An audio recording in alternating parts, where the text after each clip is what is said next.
ویسے بھی ہمارے پاس حدیث ہے، میرے آقا علیہ السلام نے فرمایا کہ میرے خاندان والوں کو سکھایا نہ کرو، ان سے سیکھا کرو، ان کو پیچھے نہ کرو، انہیں آگے کرو۔ تو میں کیا، میری اوقات کیا، اگر میں کوئی خطیب اور ادیب بھی ہوتا تب بھی اس بستی میں کیا بولنے کی حیثیت رکھتا، لیکن اللہ کرے اس بستی میں آنا ہی ہمارے لیے نجات کا ذریعہ ہو۔ جہاں ایک نبی کا شہزادہ ہو وہاں اتنی رحمتوں کا نزول ہوتا ہے، جہاں پوری بستی ہی حضور کی اولاد سے بچہ بچہ حضور کی اولاد کا ہو، 2 گھر خاندانوں کے سوا ساری بستی جو ہے وہ حضور کی اولاد سے تعلق رکھتی ہو، تو یقیناً یہاں کوئی خطاب نہیں بلکہ اپنوں کے درمیان بیٹھ کر یوں کہہ لیں کہ ہم اپنے گھر آ کر اپنے گھر والوں سے بات چیت کرنے۔ وہ آیہ کریمہ پڑھی، دولہا کے والد سید فاروق صاحب کو بھی مبارکباد ہے اور دولہا میاں کو بھی مبارکباد کہ انہوں نے ڈھول دھماکہ کرنے کی بجائے حضور کے ذکر کی محفل رکھی۔ اور سچی بات تو یہی ہے کہ حضور کے فرمان پر سب کو عمل کرنا چاہیے، لیکن پہلے حضور کی آل کو عمل کرنا چاہیے۔ اس کی وجہ یہ ہے کہ اگر آل عمل کرے تو دوسرے لوگ زیادہ عمل کرنے کی کوشش کریں گے، اور ہر دور میں آل جتنا باعمل رہی ہے اتنا کوئی باعمل نہیں رہا ہے۔ آپ دیکھیں سرکار غریب نواز کو اللہ نے ٹوٹل عمر 97 سال عطا کی ہے۔ ابتدا کے 27 سال غریب نواز سوئے بھی ہیں اور عبادت بھی کی ہے، اور آخری کے مکمل 70 سال نہ دن کو سوئے ہیں نہ رات کو سوئے ہیں، راتوں دن عبادت کرتے رہے۔ اگر آپ دیکھیں چیک کریں تو کوئی عورت آپ کو ایسی نہیں ملتی جو عشاء کے بعد سجدے میں جاتی اور فجر کے وقت سر اٹھاتی ہے۔ اگر ایسی خاتون کہیں نظر آتی ہو تو صرف حضور کی اولاد میں ہے۔ ایک پیر پر 15 سال تک کے جو قرآن پوری رات میں ختم کرتا ہے کسی خاندان میں نہیں ملے گا۔ اگر وہ کسی کے خاندان میں ملے گا تو شیخ عبد القادر جیلانی کی شکل میں رسول اللہ کے خاندان میں ملے گا۔ اسی طریقے سے عشاء کے وضو سے 40 سال تک جس نے ہر روز معمول تھا کہ عشاء میں وضو کرتے اور اسی عشاء کے وضو سے فجر کی نماز پڑھتے، آپ کو یہ کسی خاندان میں نہیں ملے گا۔ اگر آپ کو یہ کسی خاندان میں ملے گا وہ غوث پاک کی شکل میں رسول اللہ کے خاندان میں ملے گا۔ اسی طریقے سے 14 سال کی عمر میں جس نے جام شہادت نوش کیا ہے وہ مسعود سالار غازی کسی خاندان میں نہیں ملے گا۔ اگر وہ کسی خاندان میں ملے گا تو رسول اللہ کے خاندان میں ملے گا۔ اللہ اکبر، جس نے اللہ کی خاطر تخت کو لات مار کے اللہ اکبر پنڈوا کی طرف رخ کیا ہے، وہ مخدوم اشرف جہانگیر سمنانی تاغری کو سلطنت کسی خاندان میں نہیں ملے گا۔ اگر وہ کسی خاندان میں ملے گا تو رسول اللہ کے خاندان میں ملے گا۔ اسی طریقے سے آپ دیکھ لیں جب وہ ذکر کرتا تھا تو پرندوں کو بھی ذاکر بنا دیتا تھا۔ وہ صاحب البرکات عشقی پریمی مہریروی کسی خاندان میں نہیں ملے گا جس نے پرندوں کو ذاکر بنایا ہے۔ اگر وہ کسی خاندان میں ملے گا تو رسول اللہ کے خاندان میں ملے گا۔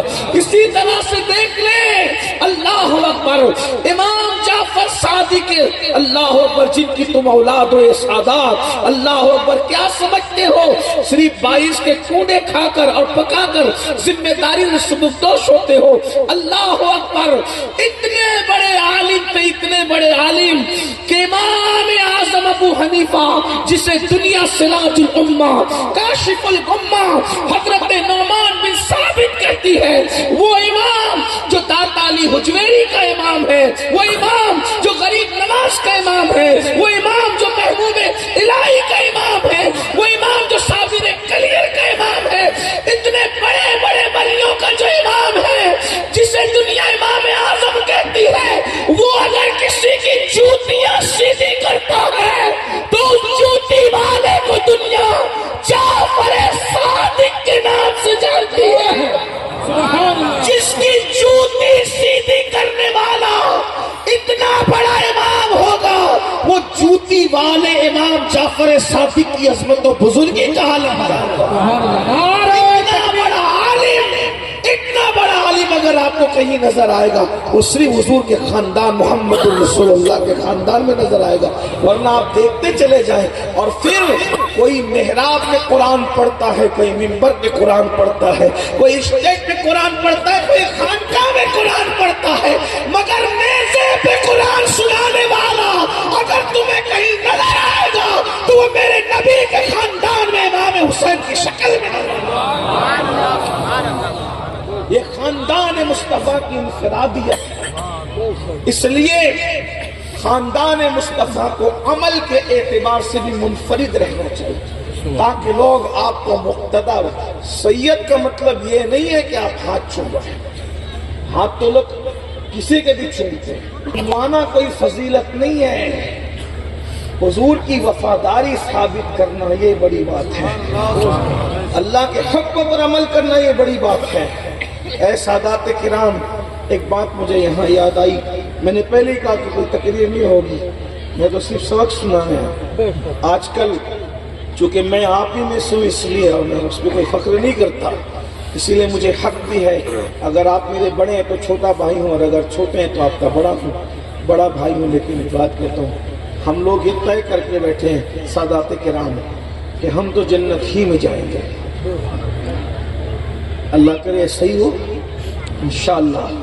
لیکن ایک بات کہوں، اگر آپ قرآن اٹھا کر کے پڑھیں تو آپ کو پتہ چلے گا، یہاں علماء کرام اور مفتیان کرام بھی بیٹھے ہوئے ہیں، اور مجھے پتہ ہے کہ یہ جو سادات بیٹھے ہیں برا نہیں مانیں گے، اس لیے میں کہہ رہا ہوں، یہ بات آپ کو خیال رکھنا چاہیے۔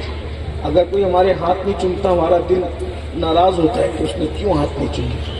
ہاتھ چموانے والے کا کوئی فائدہ کبھی نہ ہوا ہے نہ ہو سکتا ہے، ہاتھ ہمیشہ چومنے والے کا فائدہ ہوتا ہے۔ تو ہمیں تو اس سے بے فکر ہو جانا چاہیے کہ کون چومے گا کون نہیں چومے گا۔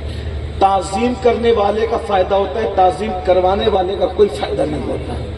نظر دینے والے کا فائدہ ہوتا ہے، نظر لینے والے کا کوئی فائدہ نہیں ہوتا، بلکہ نظر لینے والے کو تو حساب کرنا ہے۔ بہت اوپر اٹھ کر کے ہمیں سوچنے کی ضرورت ہے۔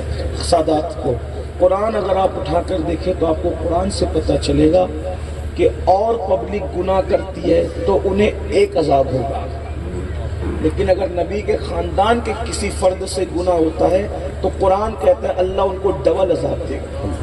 یہ ازواج مصطفیٰ کے باب میں قرآن میں آیت نازل ہوئی ہے، اور چونکہ ازواج بھی اہل بیت ہے، بلکہ اولین جو گھر والی ہونے کا شرف جن کو حاصل ہے وہ تو رسول اللہ کی ازواج ہیں۔ تو آپ غور فرمائیں، کیا ہمیں اس بات پہ ڈر نہیں لگ؟ مجھے یہ اس سے کوئی پرابلم نہیں ہے کہ کلپ لوگ کاٹ کر چلائیں گے اور اس پہ کیا وبال کریں گے۔ اگر گالی دینے پر کوئی امتی پٹے گا تو اگر ہم نے گالی دے دی تو ہمیں ڈبل پکڑ ہوگی۔ کیوں؟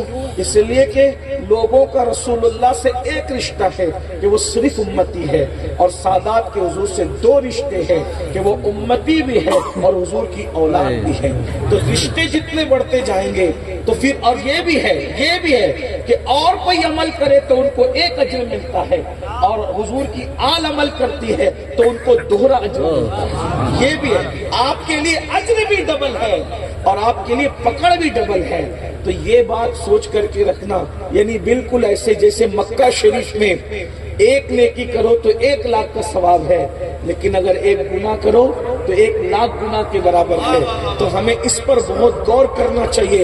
حضور کی آل میں پیدا ہوئے ہو تو صرف ہاتھ چموانا اور صرف نظر قبول کرنا اور پھول پہننا، اس سے ہماری ذمہ داری پوری نہیں ہو جاتی، بلکہ آئیے ہم لوگ تو بہت دور کے نیچے اولاد ہیں، لیکن وہ لوگ جن کے شجرہ نسب بچوں کو یاد تھا، یعنی کہ میں نے ابھی امام جعفر صادق کا ذکر کیا، سید صاحب نے بتایا کہ یہاں کے جو سادات ہیں ان کا شجرہ نسب سیدنا امام جعفر صادق سے جا کے ملتا ہے، اور وہ جعفر صادق کس کے بیٹے ہیں؟ امام محمد الباقر کے، اور وہ کس کے بیٹے ہیں؟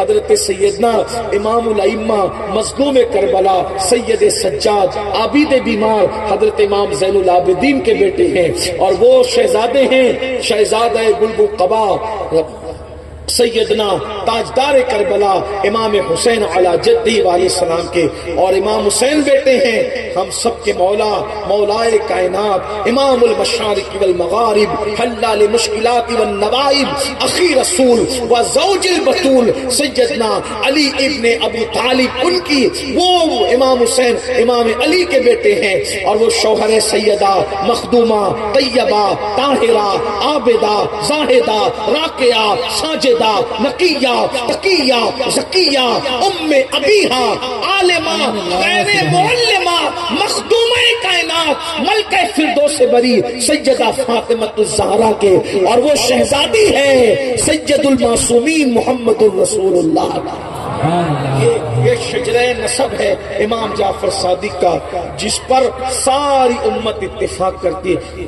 72-73 فرقوں میں کسی کو بھی اختلاف نہیں ہے امام جعفر صادق کے شجرہ نسب پر۔ اب آپ جانتے ہیں پہلی شان تو ان کی یہ ہے کہ امام اعظم جیسے لوگ ان کی شاگرد ان کی جھوٹیاں سیدھی کرتے ہیں۔ امام اعظم کہا کرتے تھے کہ اگر امام جعفر صادق کی صحبت نہ ملی ہوتی تو نعمان ہلاک ہو گیا ہوتا، اور آپ فرمایا کرتے تھے کہ جو 2 سال جعفر صادق کی خدمت میں رہا، میری کل عمر بس 2 سال ہے، باقی سب میری عمر ضائع ہوئی۔ غور فرمائیں، توجہ فرمائیں، اور اللہ اکبر، یہ امام جعفر صادق کون ہے؟ یہ غوث پاک کے پہلے کے غوث اعظم ہے۔ یہ مقام غوثیت عظمیٰ پر فائز ہے۔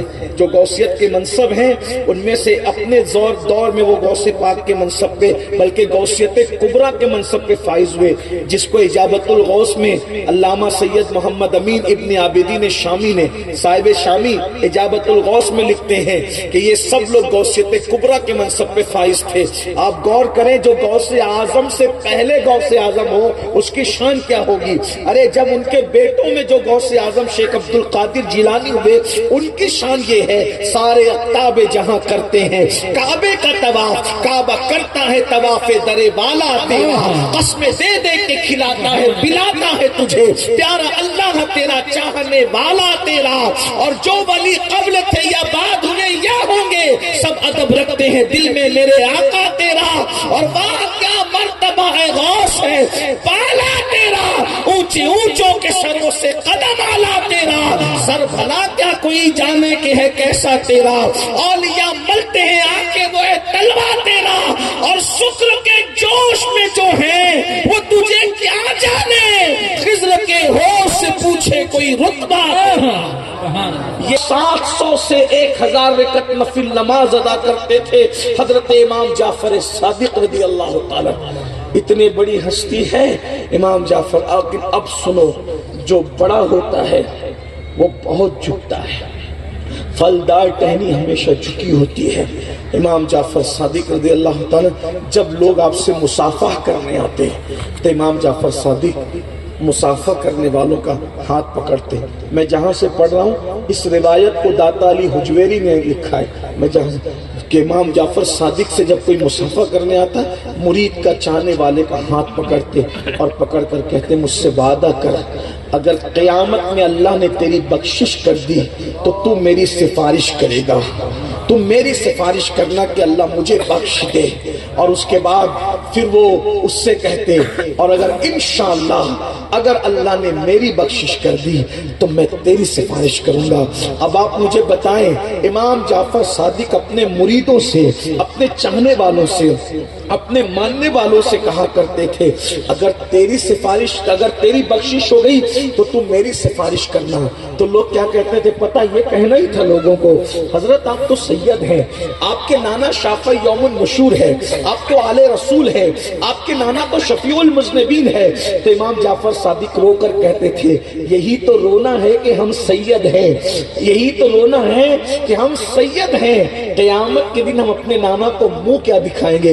اے سیدوں ذرا سوچو تو صحیح، 700 رکعت نفل نماز پڑھنے والا سید، 1000 رکعت نفل نماز پڑھنے والا سید، غوث اعظم سے پہلے مقام غوثیت کے فائز سید یہ کہہ رہا ہے کہ اپنے نانا کو منہ کیا دکھاؤں گا، اور جو پوری زندگی جمعہ کے علاوہ کوئی نماز ہی نہیں پڑھتا وہ سید اپنے نانا کو کیا منہ دکھائے گا؟ ذرا غور تو فرمائیں، جو اپنے چہرے پہ داڑھی بھی نہیں رکھتا وہ سید اپنے نانا کو کیا منہ دکھائے گا؟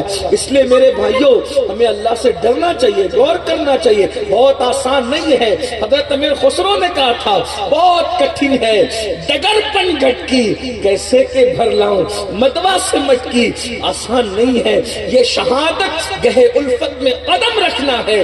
لوگ آسان سمجھتے ہیں مسلمان ہونا اور بہت آسان ہے، کافر کا مسلمان ہونا بہت مشکل ہے۔ مسلمان کا مسلمان ہونا، جب مسلمان ہونا اتنا مشکل ہے تو آل رسول ہونا کتنا مشکل ہوگا؟ ذرا غور تو فرمائیں۔ اس لیے میری گزارش ہے اولین شریعت کی پابندی ہم لوگوں پر عائد ہوتی ہے، ہم اس میں پہلے حقدار ہیں، ہمیں پہلے اس میں آگے بڑھنا چاہیے۔ میرے آقا صلی اللہ علیہ وآلہ وسلم کے پیارے دیوانوں، تو یہ نکاح کی محفل ہے، اس کو اسی شان سے ہونا چاہیے تاکہ اگر کہیں کوئی نکاح کی محفل ہو تو لوگ مثال دیں کہ وہ سید صاحب کے گھر کیسی محفل ہوئی تھی، ہمیں بھی اسی طرح محفل سجانا ہے، ہمیں بھی اسی طرح محفل رکھنا ہے۔